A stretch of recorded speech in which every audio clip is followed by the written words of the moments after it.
concentración de los protones y de los OH. Lo importante acá es entender de dónde viene este producto iónico del agua, es que es la clave para entender la parte del pH. Alejandro, ¿tiene algo que decirnos a todos? ¿Tiene algo que decirnos a todos?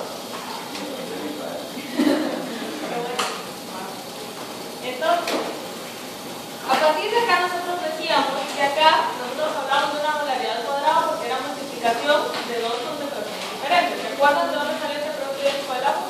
Bueno, los que vienen aquí la podríamos recordar. Entonces acá, lo que quiero que vean es que el agua, por ser eléctricamente neutra, la ionización va a producir la misma cantidad de H y la misma cantidad de OH. Y si yo ya sé cuál es la concentración estándar del agua, y sé que esa cantidad de OH y H va a ser igual, quiere decir que la multiplicación dividido 2 me va a dar la concentración de cada uno, ¿sí o no? ¿Sí? Entonces a partir de acá yo puedo decir, bueno, la mitad corresponde a protones y la otra mitad corresponde a OH. Si se fijan, acá pasamos de polaridad al cuadrado a escalas de polaridad. ¿Sí lo ven? Entonces la mitad acá es 1 por 10 a la negativo 7. Quiere decir que es una concentración de protones y es la concentración de OH que yo tengo en la solución. Al momento que yo le saco el logaritmo negativo de esta concentración que me da 7, ¿sí? El pH. Entonces acá yo voy a ver que a escala de 7 o a pH de 7 yo tengo la misma concentración de protones y la misma concentración de OH. Eso quiere decir que el producto iónico del agua es la base para entender por qué una solución neutra tiene un pH de 7, ¿sí? Porque una solución neutra va a ser aquella solución no en la que no haya protones, no en la que no haya OH, sino es una solución en la que la concentración de protones y de OH es exactamente la misma. ¿Sí se entiende? ¿Sí? El agua pura y las soluciones acuosas que contienen concentraciones iguales, entonces son soluciones neutras. A partir de acá nosotros hacemos la escala de pH entonces, donde 7 es el pH neutro. Entonces acá lo que quiero que vean es que entiendan de dónde es que sale el 7, porque no decimos que neutralidad es 0 y que a partir de ahí nosotros agarramos para arriba o para abajo, sino ese es como el punto de referencia, ¿sí? Entonces ustedes saben que por debajo de 7 es ácido y por arriba de 7 es básico, ¿sí? Entonces, el producto iónico del agua constituye la base de la escala de pH. El pH es una forma conveniente de designar la concentración de protones, porque podemos verla con el logaritmo inverso de, que era lo que estábamos hablando ahorita, ¿sí? Con el logaritmo negativo. Entonces, lo que quiero que vean es que es una escala logarítmica y no una escala aritmética. Diferencia entre una escala logarítmica y una aritmética. ¿Cuál es lineal? ¿Y la otra? Es exponencial. Quiere decir que nosotros vamos a ver que la diferencia en una sola unidad de pH hace en relación a la concentración 10 veces superior. O sea, si yo iniciara con 10 protones a pH de 1, por ejemplo, yo esperaría que pH de 2 tuviera ¿qué concentración de protones? 10 veces 10. 10 veces 10. 100, ¿sí? Entonces así es como nosotros vamos viendo que una sola escala hace diferencia en 10 veces. No es necesario saber la concentración inicial porque es una concentración relativa a una escala menor. ¿Sí se entiende esta parte? ¿Sí? ¿No? ¿Sí? Entonces, lo que quiero que vean es que un aumento en el pH fisiológico a 8.4 o una disminución a 6.4 hace una diferencia de 100 veces entre el 6 y entre el 8, ¿sí? Una diferencia en 100 veces más la concentración de protones normales. Perdón.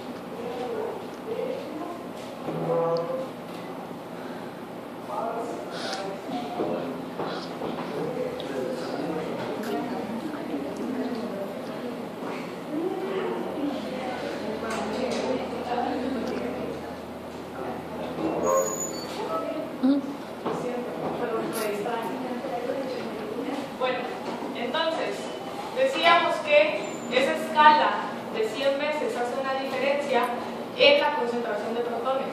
Y ya vimos que esa concentración de protones, que no necesariamente necesita una unidad para que todas las proteínas cambien su conformación, que todas las proteínas cambien de una forma protonada a una forma desprotonada, ¿sí? Entonces, en ese caso, lo que quiero que vean es que el objetivo a nivel fisiológico es mantener el pH lo más constante que se pueda, porque pequeñas variaciones cambian estructuralmente las proteínas de una gran forma. Entonces, La P, recordarles, esto ya lo habíamos mencionado, que la P significa logaritmo negativo de, que si hablamos de un pKa era logaritmo negativo del Ka, que si hablamos de un pH era logaritmo negativo del H, que si hablamos de un pOH era logaritmo negativo del OH, ¿sí?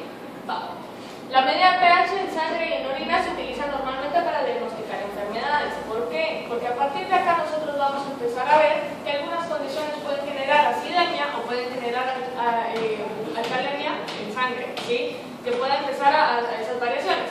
Esta tabla me gusta ponérselas porque hay diferentes cosas o diferentes pH de diferentes soluciones o de alimentos que nosotros llegamos a consumir. ¿Qué quiero que vean? Que el pH sanguíneo es de 7.4, pero no todos los compartimientos fisiológicos tienen el mismo pH. Por ejemplo, si lo vemos a nivel de jugo gástrico, nosotros sabemos que el pH va a ser muy ácido. Si lo vemos a nivel de líquido que esté presente en el intestino, por ejemplo, vamos a ver que los pH son muy básicos. Si lo vemos a nivel pancreático, el pH va a ser muy básico y así sucesivamente. Cuando nosotros hablamos de un pH fisiológico a 7.4, ¿pH de qué estamos midiendo? En sangre, ¿sí? Y nada más. Y hay algo más importante acá todavía.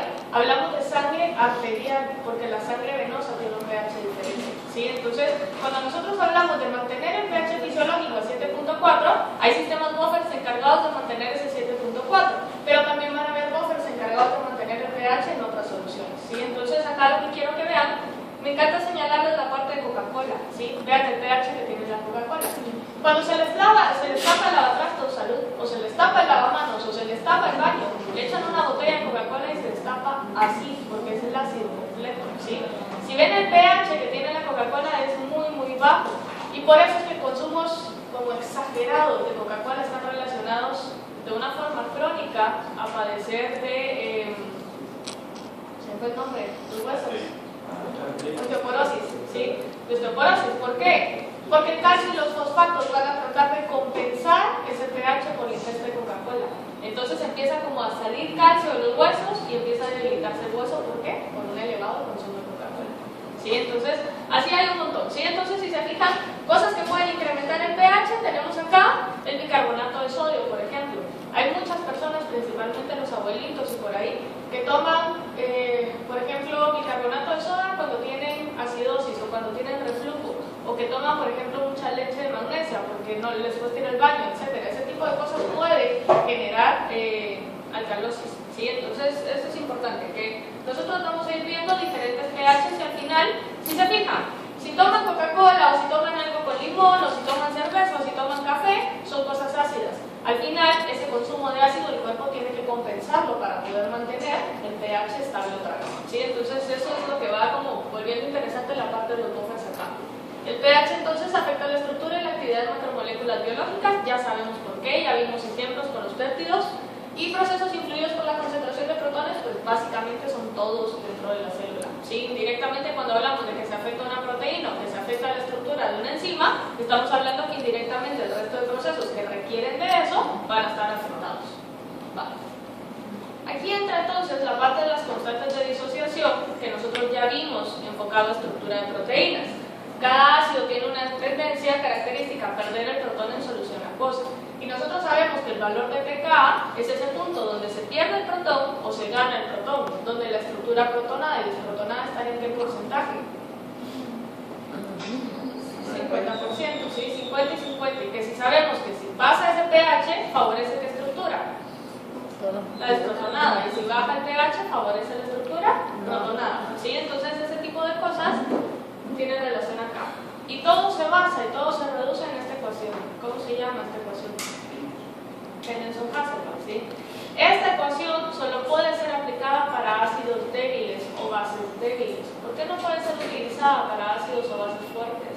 Porque se disocian por completo. Entonces acá lo que nosotros, o lo que quiero que vean con esta ecuación, que en teoría son cosas que ya saben, es que la disociación del ácido está en función de su punto de disociación, o sea, en función del pKa. Y que el pKa no varía, porque es una constante, pero que el pH en el que está puesto sí va a variar. Y que la capacidad amortiguadora, ustedes ya saben que es aproximadamente más menos 1 la concentración de ese pKa, ¿sí? En el valor de pH. Pero también saber que la concentración del protón y la concentración de la base conjugada va a afectar el pH al que finalmente termine la solución, ¿sí? Entonces, ¿por qué estamos hablando de esto otra vez? Es como que regresáramos al principio, y debería estar al principio. Entonces acá, lo que quiero que vean es que en el cuerpo, dependiendo de las concentraciones de ácido o de base conjugada que yo tenga, va a ser el pH de mi solución. ¿Quién va a ser la solución? El pH fisiológico, la sangre va a ser la solución. Quiere decir que dependiendo del valor del pK que tenga el sistema tampón, así va a ser el pH que quede en la sangre. Quiere decir que dependiendo de las concentraciones de ácido o base conjugada, yo voy a ver que van a haber afecciones a nivel de pH. Si se afecta el nivel de pH, quiere decir que la concentración de protones está variando. Si la concentración de protones está variando, saber entonces que la estructura de las otras macromoléculas también puede variar, ¿sí? Vamos. Entonces, esta ecuación de Henderson-Hasselbalch define el pH de una solución en función del pKa del ácido débil en el par ácido-base y del logaritmo en relación a las concentraciones de la especie disociada entre la especie protonada, ¿sí?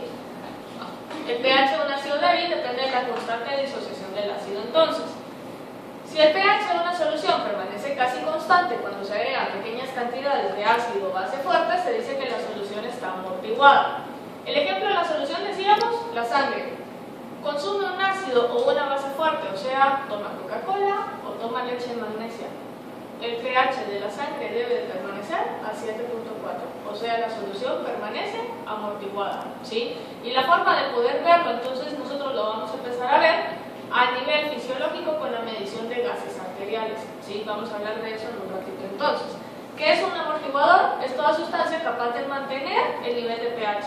Sabemos que todos los aminoácidos, algunas proteínas y otros sistemas buffer de los que hemos hablado, por ejemplo los fosfatos y así, tienen una capacidad tampón, y que la capacidad tampón, decíamos, era más o menos 1 el valor del pKa. Quiere decir que solo puede actuar como buffer, como amortiguador o como tampón en esa región. Si lo ponemos en otro pH, se perdía esa capacidad tampón, ¿sí? Al menos que fuera un diprótico o un triprótico que también tuviera capacidad tampón a ese nuevo pH. Entonces, un amortiguador consiste en un ácido débil y la sal del mismo, que sería la base conjugada. La capacidad de amortiguación depende de la concentración del amortiguador y la relación entre el pK del amortiguador y el pH deseado. Aquí nosotros estamos hablando básicamente de lo mismo, solo es como para terminar de entender. Si yo necesito que mi solución esté amortiguada a pH 7.4, yo no le voy a echar ácido acético, a pesar de que yo sé que el ácido acético tiene capacidad tampón, pero yo sé que la capacidad tampón del ácido acético es alrededor de un pH de 4, ¿sí? Que el ácido acético sí es un tampón, pero no va a servir a pH fisiológico. ¿Por qué? Porque a pH fisiológico no tiene esa capacidad amortiguadora. Otra cosa importante acá es la cantidad. Puede funcionar como tampón, pero si está en pequeñas concentraciones, no puede amortiguar los 4, 5, 6 litros de sangre que una persona tenga, ¿sí? Entonces eso es importante también, la cantidad. La relación entre los componentes ácidos y básicos es indispensable para el correcto equilibrio de las funciones fisiológicas humanas, o sea, mantener el equilibrio ácido-base. El equilibrio básicamente consiste en mantener el pH a 7.4. Cuando esta interacción se pierde, el organismo trata de corregirla según la alteración o el mecanismo que intervenga. Quiere decir que van a haber descompensaciones y el mismo organismo va a tratar de compensarlo. Entonces acá es donde se nos empieza a complicar un poco la cosa. Porque nosotros vamos a ver que básicamente los desequilibrios pueden ser a nivel respiratorio o a nivel metabólico. ¿Ustedes tuvieron correlación ahí? No. ¿Hoy tienen? Hoy hacen la práctica, ¿no? Entonces hoy los van a hablar un poco acerca de eso, supongo. Entonces acá nosotros vamos a ver que las descompensaciones pueden ser a nivel respiratorio o a nivel metabólico. Si yo sé que el problema está a nivel respiratorio, yo no esperaría que la compensación fuera a nivel respiratorio. La compensación tendría que ser a nivel metabólico, ¿sí? Si la descompensación está a nivel metabólico, yo esperaría que la compensación fuera a nivel respiratorio. Y así, o sea, uno va a trabajar en función del otro para poder mantener el equilibrio, ¿sí? ¿Estamos bien acá? Un amortiguador es considerado más efectivo cuando el pH difiere en menos de 2 unidades. Ustedes ya saben, una para arriba y otra para abajo de su pKa, y tiene máxima capacidad de amortiguación cuando el pKa es igual al pH. Eso ustedes ya lo saben. Entonces acá están los pKa de algunos amortiguadores. Ahí está el sistema de bicarbonato. El sistema de bicarbonato básicamente es ácido carbónico bicarbonato. Es el mismo sistema. Los dos van de la mano. Luego tenemos la hemoglobina, luego tenemos los fosfatos y las proteínas, que va a depender de quién sea la proteína. Pero en este caso, ¿qué quiero que vean? Que son valores muy cercanos al pH fisiológico. Pero ¿quién es la que está más cerca al pH fisiológico? La hemoglobina. La hemoglobina, ustedes saben que es la encargada de transportar el oxígeno. Saben que la hemoglobina tiene dos estados conformacionales, un R y un T, en donde la afinidad varía en función a las concentraciones de CO2 y a las concentraciones de pH que tenemos. Eso era lo que hablábamos cuando hablábamos del efecto Bohr. ¿Se acuerdan de eso? ¿Sí? Es importante que se acuerden de eso, porque ahorita ya lo deberían de manejar muy bien. Quiere decir entonces que el valor de pH que puede estar reflejando una acidosis o una alcalosis tiene relación con la concentración de CO2 que yo tenga. Y esa concentración de CO2 va a favorecer un cambio conformacional en la hemoglobina para que la hemoglobina pueda amortiguar el pH. Entonces lo que quiero que vean es cómo la hemoglobina puede funcionar como un tampón. Puede protonarse, puede desprotonarse. Ustedes saben que los protones son efectores alostéricos ¿qué? De la hemoglobina. ¿Negativos o positivos? Homotrópicos, heterotrópicos. Heterotrópicos. Entonces saben que si hay una alta concentración de protones es porque el pH está muy bajo. ¿Qué hace la hemoglobina? Liberar el oxígeno. Cuando libera el oxígeno, la concentración de CO2 disminuye. Si la concentración de CO2 disminuye, la concentración de protones baja. ¿Sí? Si la concentración de protones baja, el pH puede subir. Quiere decir que la hemoglobina puede servir para poder compensar estos procesos. Importante, si alguien hasta acá no entiende los cambios conformacionales de la hemoglobina y cómo la hemoglobina responde ante concentraciones de dióxido de carbono y de oxígeno, regrese a leerlo el parcial anterior, ¿sí? Porque ya no lo vamos a volver a recapitular, en teoría ya lo saben, ¿sí? Bueno, entonces aquí está. El organismo, para establecer el equilibrio ácido-base, se vale de varios procedimientos. Está el factor renal, el factor respiratorio, el tampón hemoglobina, las proteínas y los fosfatos inorgánicos. Proteínas y fosfatos, ustedes saben que están dentro de la célula. Quiere decir que estos son básicamente amortiguadores intracelulares. El factor renal y el factor respiratorio básicamente hacen el tampón de dióxido de carbono, bicarbonato del que estamos hablando hace un rato, ¿sí? Ese tampón es un tampón extracelular, ¿sí? ¿Qué pasa con la hemoglobina? ¿Cómo la definen? ¿Extra o intracelular? Son las dos, porque está fuera de todas las demás células, trabajando en función a las otras células, pero la hemoglobina está dentro de la célula, ¿sí se entiende? A veces, la mayoría de libros toma el tampón de hemoglobina como un tampón intracelular, porque la hemoglobina está dentro del eritrocito, que sería la célula, ¿sí? Pero está trabajando para mantener el pH de las otras células que no son el eritrocito. ¿Sí se entiende? Sí. Vamos. Entonces, extracelulares, intracelulares, y si se fijan, la hemoglobina no la abarqué entre ninguna de las dos. Todos los sistemas amortiguadores están en equilibrio unos con otros. ¿Cuál es más importante? Lo importante es mantener la coordinación entre todos. ¿Por qué? Porque si el sistema bicarbonato CO2 no responde, la hemoglobina va a estar respondiendo tratando de compensar esto, ¿sí? Si la hemoglobina no sirve, el sistema tampón bicarbonato va a estar deficiente, va a estar tratando de compensar lo de la hemoglobina, tratando de compensarse a sí mismo. Si el respiratorio no sirve, el renal trata de compensarlo. Si el renal no sirve, el respiratorio trata de compensarlo, y así sucesivamente. La armonía está en que todos funcionen adecuadamente. ¿Está levantando la mano? ¿No? ¿Sí? Va. Entonces aquí está. Sabemos que los tampones entonces tienen ácidos y bases conjugadas.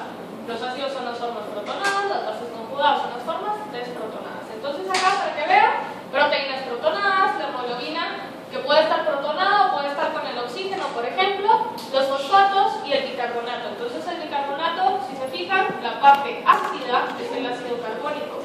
Digamos que tenía un porcentaje de disolución, que lo vamos a ver ahorita específicamente de cuánto es, pero ese porcentaje de disolución entonces hace que el CO2 siga siendo la forma ácida del ácido carbónico, ¿sí? Y la base conjugada entonces sería el bicarbonato. Entonces, ¿qué quiero que vean? Que a partir de este momento nosotros empezamos a hablar de bicarbonato como la base y del CO2 como el ácido. ¿Por qué? Porque el ácido carbónico puede disociarse a CO2 o puede disolverse en forma de CO2, ¿sí? El equilibrio ácido-base está estrechamente relacionado entonces con el intercambio de gases. Entonces acá, ¿quiénes son los gases? CO2 y quién más? Y el oxígeno, ¿sí?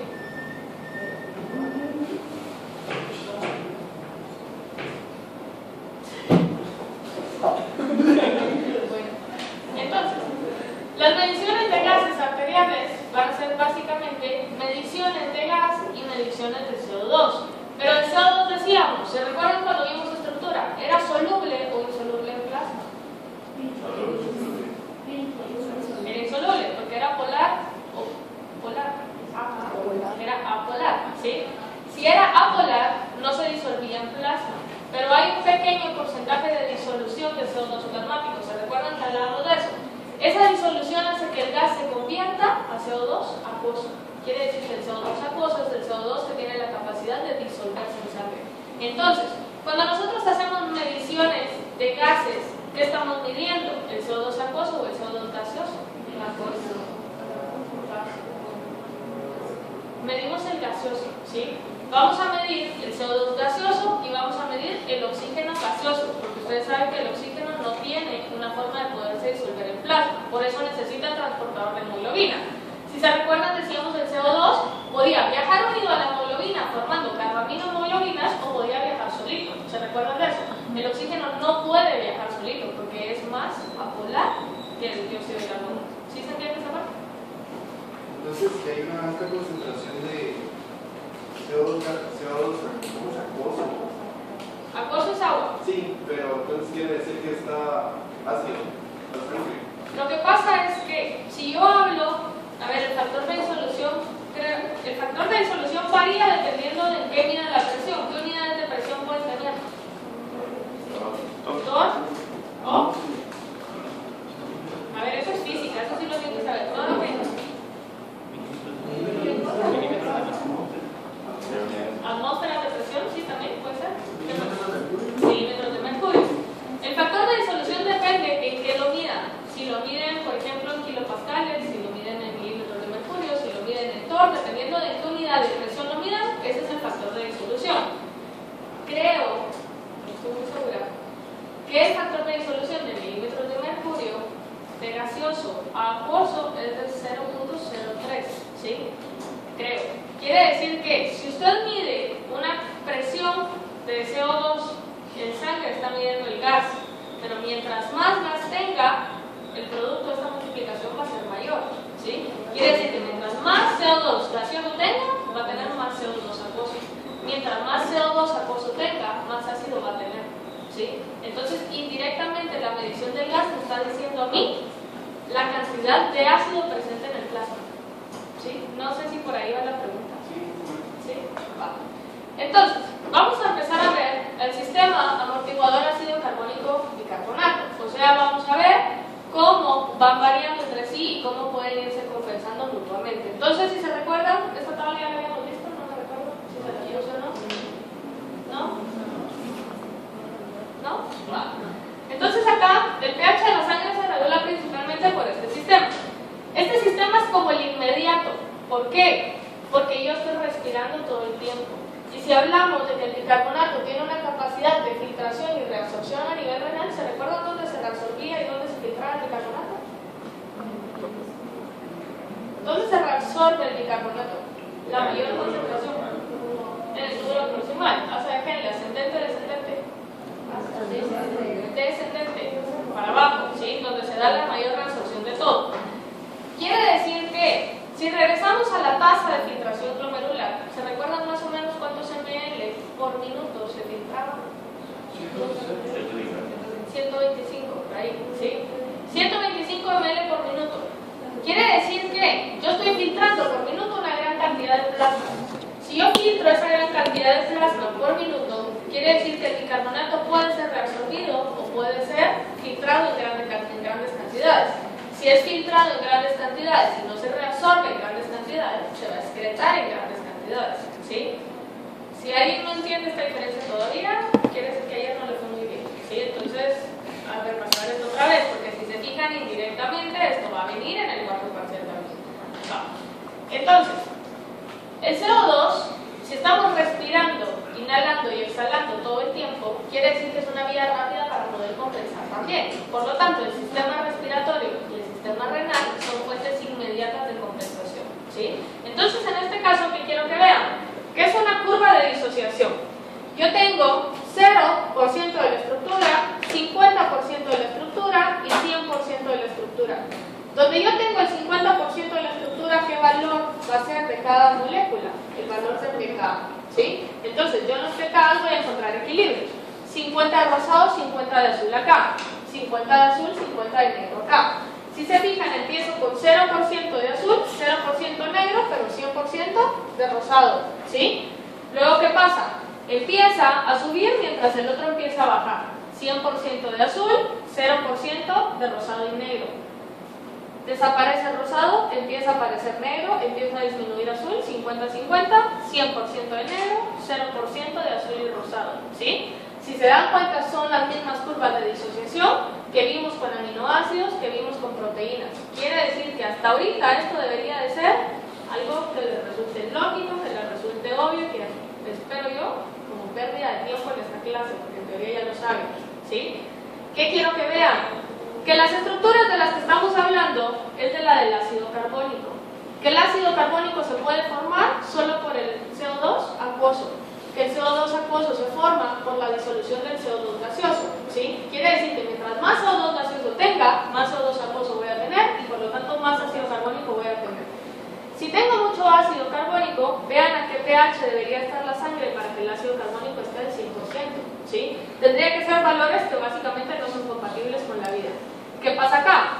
Yo tengo un pH de 6. ¿Cuál es la región amortiguadora acá? ¿De cuánto a cuánto? De 5,4 a 7,4. Quiere decir que acá yo tengo pequeñas concentraciones a pH fisiológico de estas dos. ¿Qué pasa a pH fisiológico? ¿Quiénes son las que están presentes? ¿Qué estructuras iónicas? El CO2 y ¿quién más? Y el bicarbonato. Entonces, ¿qué quiero que vean? Que a pH fisiológico el carbonato simplemente no existe, ¿sí? Entonces, en este caso, si yo lo veo acá, si yo veo esta curva de disociación aquí, ¿quién es el ácido y quién es la sal? El ácido sería el bicarbonato y la sal sería el carbonato, ¿sí o no? Porque estoy hablando de la desprotonación de esto. Pero como esto no existe a pH fisiológico, sino que a pH fisiológico estamos acá, ¿quién es el ácido y quién es la sal? El ácido es este y la sal es este, ¿sí? Entonces, ¿qué quiero que vean? Que el bicarbonato puede actuar como ácido débil o como sal, dependiendo del pH que esté presente, ¿sí? Entonces, lo importante es ver que a pH fisiológico el bicarbonato solo puede actuar como sal, por lo tanto va a ser la base a pH fisiológico. ¿Sí se entiende esa parte? ¿Sí? Va. Bueno, entonces, la capacidad amortiguadora de la sangre depende del equilibrio entre el CO2 gaseoso y el CO2 acuoso, el ácido carbónico y el bicarbonato. Entonces, básicamente aquí está. Empezamos con CO2 gaseoso se convierte a CO2 acuoso puede hidratarse y convertirse a ácido carbónico, que puede desprotonarse y convertirse en la sal, ¿sí? Entonces, ¿qué estamos viendo acá? El ácido y la base conjugada, ¿sí? Y en este caso nosotros estamos viendo únicamente cómo el equilibrio, porque esto es un desplazamiento, cómo el equilibrio puede favorecer una u otra. ¿Qué desplaza las reacciones que son reversibles? Concentración de productos y sustratos. Quiere decir que si yo aumento esto, el equilibrio se desplaza hacia acá. Si yo aumento esto, el equilibrio se desplaza hacia acá, ¿sí? Entonces, ¿qué quiero que vean? ¿Quién es la enzima encargada de hacer esta hidratación-deshidratación? La anhidrasa carbónica, ¿sí? Entonces, la anhidrasa carbónica es una enzima que va a trabajar hidratando o deshidratando CO2 o ácido carbónico en función a las concentraciones de productos y sustratos que tenga, ¿sí? O sea, solo le va a hacer como que el favor. ¿Por qué? Porque sabemos que las enzimas no desplazan equilibrio, sino que las concentraciones de sustratos son, en este caso, quien está desplazando el equilibrio, ¿sí? La disociación del ácido carbónico, entonces, está acá. En este caso, ¿qué quiero que vean? Que si yo aumento la concentración de bicarbonato, por ejemplo, ¿cómo lo voy a compensar a pH protonando el bicarbonato? Y quiere decir que entonces el exceso de base se compensa produciendo un ácido, ¿sí? Si yo produzco un ácido, ¿cómo lo compenso?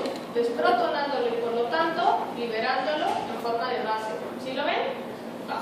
Entonces, la disolución del ácido carbónico está acá. Luego tenemos acá que el ácido carbónico puede volverse a gas y en combinación entonces tenemos el equilibrio básicamente de todo el tampón. CO2 gaseoso, CO2 acuoso, hidratación, anhidrasa carbónica, produce el ácido carbónico que puede desprotonarse en bicarbonato y liberando un protón, ¿sí? Entonces en base a eso yo puedo tener ácido o base. que salga en pulmones o que salga en riñones, dependiendo de que tenga. Si yo aumento la concentración acá, ¿hacia dónde se desplaza el equilibrio? Hacia el CO2. Quiere decir que en respiración yo voy a empezar a liberar más CO2. Si yo aumento el equilibrio acá, ¿hacia dónde se desplaza el equilibrio? Hacia bicarbonato. Quiere decir que ahora yo voy a empezar a producir más bicarbonato o a excretar más bicarbonato a nivel renal. ¿Sí? Entonces lo que quiero que vean es que es una sola línea, todas las reacciones son reversibles, que el aumento de uno desplaza en función al otro sistema y que el aumento de este va regresando al otro sistema. ¿Sí lo ven? ¿Sí?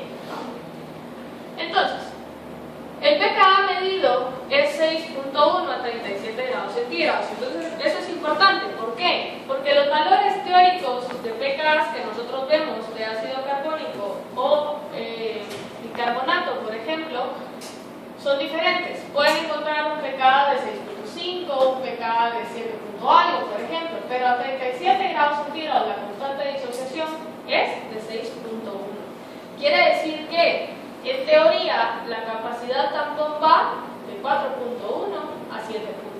En teoría no abarca el pH fisiológico. Pero ¿qué pasa? Si yo cambio concentraciones de ácido y base, el pH mantenido va a ser distinto en función a esta constante de disociación. ¿Se recuerdan que lo hablábamos hace un rato cuando vimos la ecuación de Henderson-Hasselbalch? Entonces, ¿qué pasa? El sistema amortiguador de ácido carbónico bicarbonato al pH de la sangre 7.4 va a estar en la proporción de 20 a 1. ¿Qué quiere decir eso?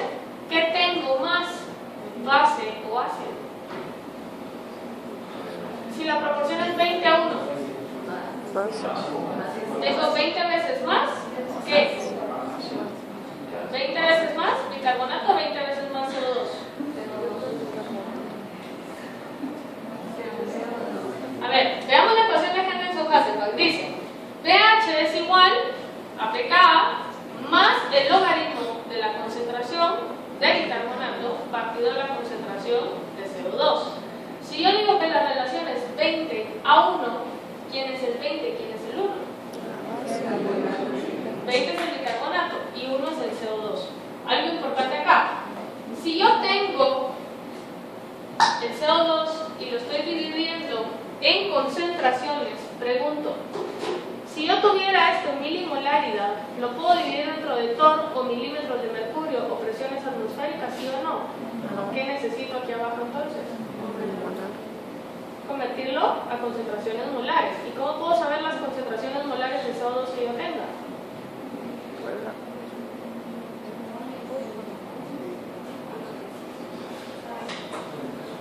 ¿Con qué? No será el agua. A ver, me interesa el CO2 gaseoso o el CO2 acuoso. El acuoso es el que está en milimoles por litro, ¿sí? ¿Qué le tengo que hacer al CO2 gaseoso antes de sacar la proporción 20 a 1?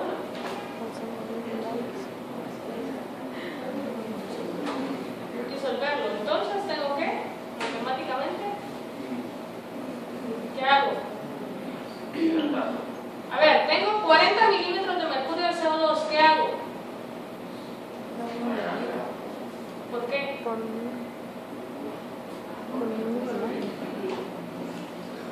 qué? Solo el nombre de por qué lo multiplico. Por moles. No, ¿por qué justificación? ¿Por qué lo estoy multiplicando?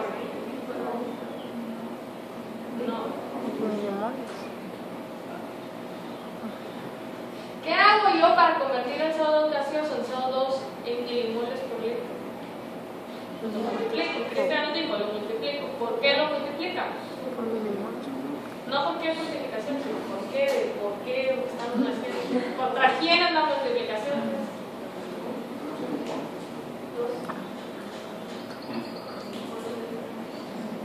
¿No me entienden la pregunta o no sabes la pregunta? Sí, vale, no sabes la pregunta.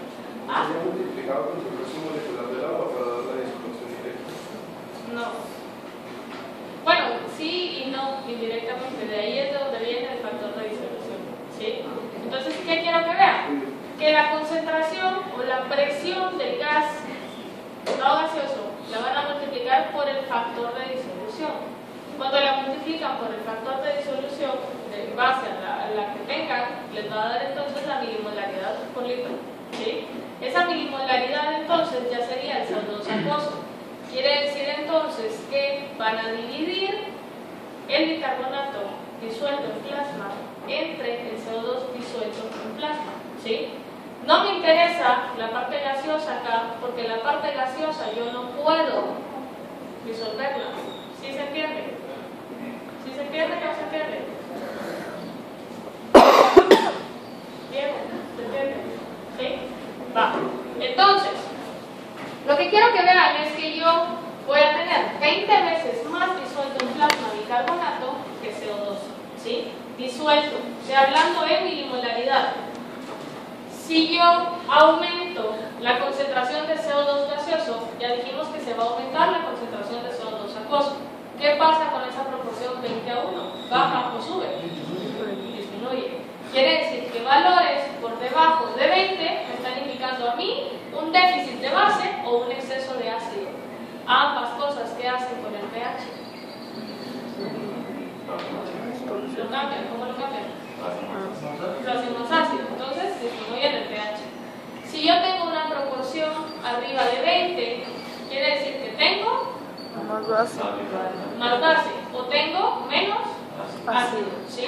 Quiere decir que proporciones por arriba de 20 me van a generar un aumento en el pH, ¿sí? ¿Qué quiere decir esto?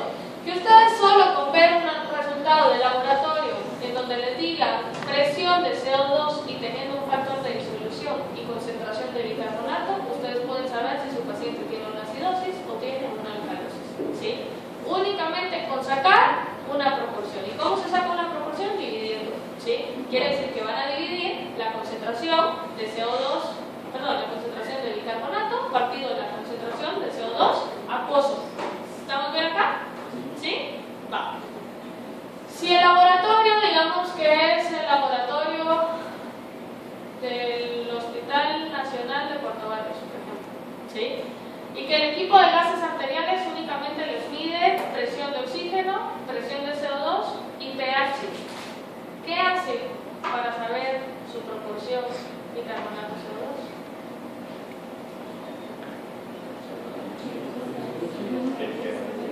A ver, otra vez, ¿qué medía? Medía presión de oxígeno, presión de CO2 y pH. Pero ustedes necesitan conocer la concentración de bicarbonato para poder sacar proporción bicarbonato CO2, ¿sí o no? ¿Qué hacen? ¿Pueden sacar el valor, sí o no? ¿Cómo? ¿Qué despejan? ¿Qué necesita saber? ¿Qué otro dato necesita conocer? El valor de pK. ¿Conoce el valor de pK? Sí. ¿Cuánto es? 6.1. ¿Por qué? Porque Regina ya les dijo que es 6.1 hasta 37 grados centígrados, ¿sí? Entonces conocen el valor de pK. Quiere decir que a partir de hoy no hay excusas si el laboratorio no les está dando mediciones de bicarbonato en sangre. Ustedes la pueden calcular, ¿sí? Va. Entonces, hagan el despeje ahorita. ¿Cómo calcularían la concentración de bicarbonato? Háganlo.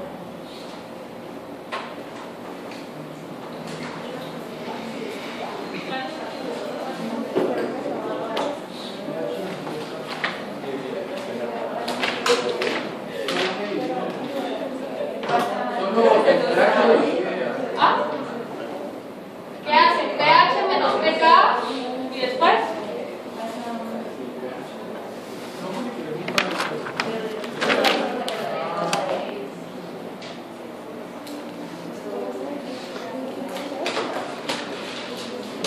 sé que cuando están haciendo EPS en algún hacen EPS, ¿no? Hacen EPS, ¿no? Sí, hacen EPS en algún puesto de salud donde hacen menos mediciones de gases arteriales. Lo único que van a necesitar es una calculadora que haga logaritmos para poder calcular. ¿Sí?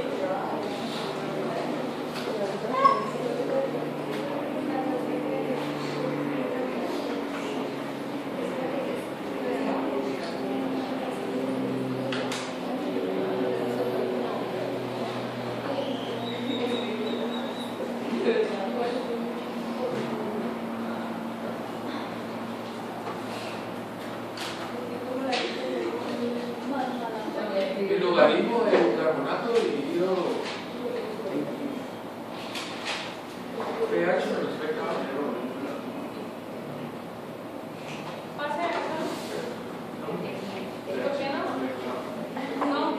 ¿Ya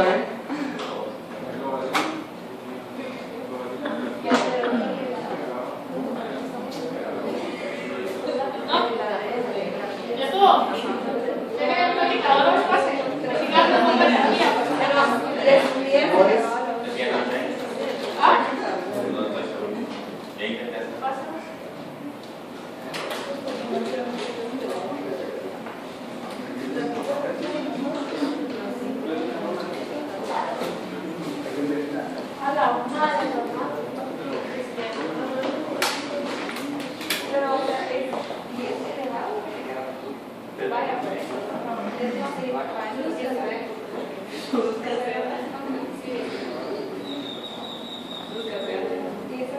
Sí, no sé si, como dice el logaritmo de todo, podría ser, o sea, logaritmo de esto y logaritmo de esto, y dividir eso, multiplicar el logaritmo de esto. Me queda este lado logaritmo de esto. ¿Ya? El logaritmo no pasa del otro lado diferente. Sí, De 10. 10 a la Pero por eso. Entonces pondría, o sea, yo lo que hice es multiplicar logaritmo por los dos, entonces el logaritmo de abajo, el logaritmo como que estuvieran los dos, ¿vale? Entonces acá el logaritmo de 0, 0, 3, 0, igual al logaritmo de h,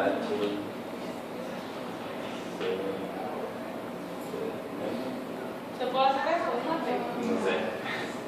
¿Qué tienen que hacer? A ver, llevan esto a base de... Y eso es igual entonces a la concentración del bicarbonato partido la concentración de ácido, ¿sí? ¿Y después qué hace?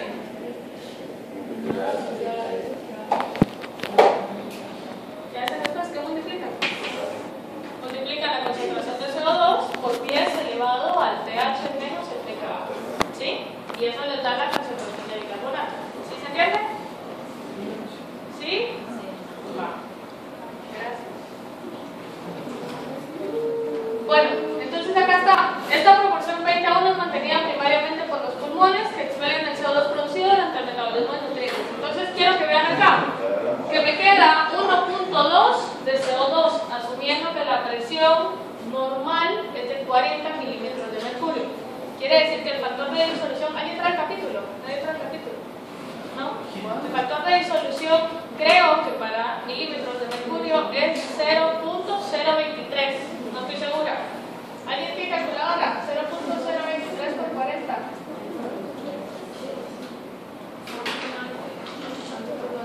Es 0.3 por 40. 12.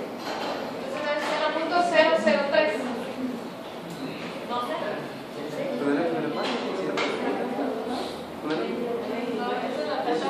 Bueno, no sé, es 0.3 creo. .03. ¿Solo con 0? ¿Sí? .03 por la presión de CO2 que ustedes tengan. .03 por 40 entonces me da 1.2, que sería la concentración plasmática de CO2 acuoso, que por equilibrio va a pasar a ser casi la misma que el ácido carbónico. El ácido carbónico está en concentraciones todavía un poco más chiquitas. Si la concentración de este es 1.2, la del ácido carbónico va como por 0.97, 0.80 y algo, ¿sí? Quiere decir que la del ácido como tal va a ser todavía un poquito más baja que la del CO2, ¿sí? Por el desplazamiento de la anhidrasa carbónica. Entonces, si hacemos nosotros acá esta división, les queda entonces 20 y 6.1 más el logaritmo de 20 les debe dar 7.4. Quiere decir que la proporción ideal es tener este 20:1 y que cualquier cambio en esta proporción va a afectar el pH fisiológico. Quiere decir que si esto está afectado, este nivel va a compensar para que la división o la relación siga siendo 20 y el pH se mantenga. ¿Sí se entiende? O sea, si yo tengo muy poca base, a nivel fisiológico yo tengo que liberar más ácido para que la relación se mantenga. ¿Sí? Va. Entonces acá está. El bicarbonato va a ser el componente metabólico y la presión de CO2 va a ser el componente respiratorio. Sabiendo que la proporción 20:1 no es con la presión, sino es con la disolución, con el porcentaje acuoso. Variaciones de acuerdo a la frecuencia respiratoria me afectan esta parte y variaciones de acuerdo a las proporciones de ácidos no volátiles me afectan esta parte de acá. Ejemplos. A ver, el CO2 es un ácido volátil. ¿Por qué? Porque de acuoso puede convertirse a gaseoso y por lo tanto puede salir a través de la respiración. Ejemplos de ácidos no volátiles. Eso se los pude haber preguntado ayer.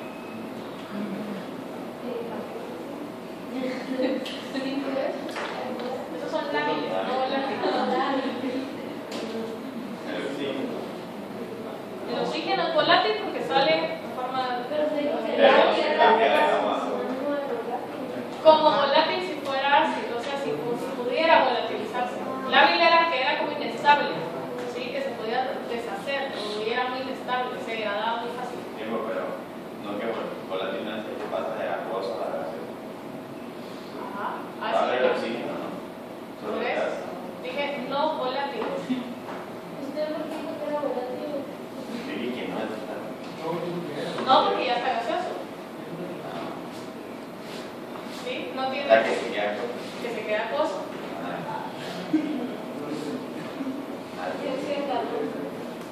Dióxido de carbono es volátil.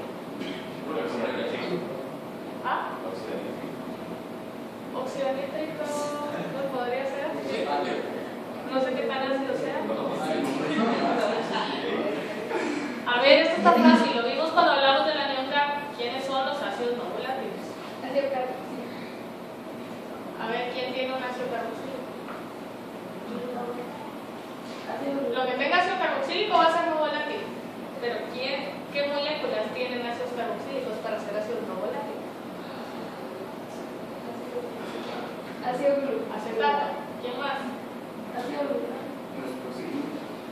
Ácido glutámico podría ser, proteínas podría ser. ¿Quién más? Ácidos grasos no necesario. A ver, los ácidos no volátiles y que se les quiere de una vez, porque va a venir en el corto de mañana. ¿Sí? Les recuerdo que la semana pasada les dije que todos los miércoles les iba a hacer corto ahora.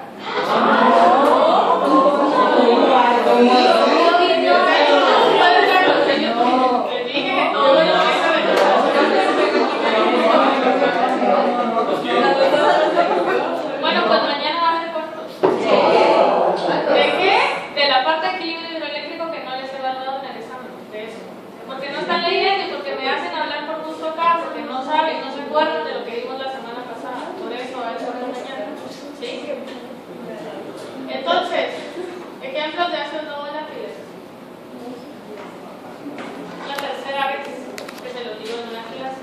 Los ácidos no volátiles son el ácido láctico, el piruvato, los clorocetónicos, ¿sí? Que todo tiene ácido carboxílico. ¿Sí? Va. Cualquier aumento en los ácidos no volátiles va a aumentar la cantidad de bicarbonato. El aumento de bicarbonato, por lo tanto, va a aumentar la concentración de base y por lo tanto va a cambiar la parte del pH. ¿Sí? Bueno. ¿Alguna pregunta hasta acá? ¿No? ¿Qué entra en el cuarto de mañana entonces? La otra mitad de la clase que quedó pendiente de la clase anterior. ¿Sí? Y lo de esta clase hasta antes, hasta lo del producto iónico del agua. Ahí. ¿Sí? Eso entra en el cuarto de mañana. ¿Alguna pregunta?